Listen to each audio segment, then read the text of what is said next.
शादी में बिजली गायब होने पर दूल्हे ने दुल्हन की पिटाई कर दी, बारात वापस ले गया। भारतीय शहर इंदौर में शादी की तकरीब के दौरान बिजली गायब होने पर दूल्हे मियां को गुस्सा आ गया और उसने सबके सामने दुल्हन की पिटाई कर दी।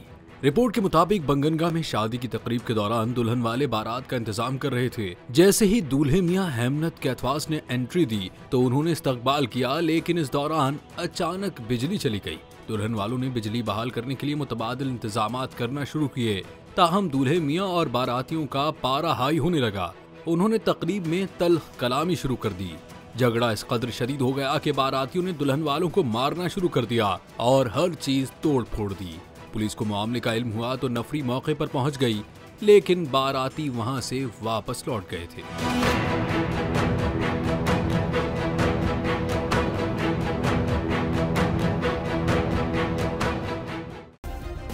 सब्सक्राइब करें और बेल दबाएं ताकि कोई खबर रह न जाए।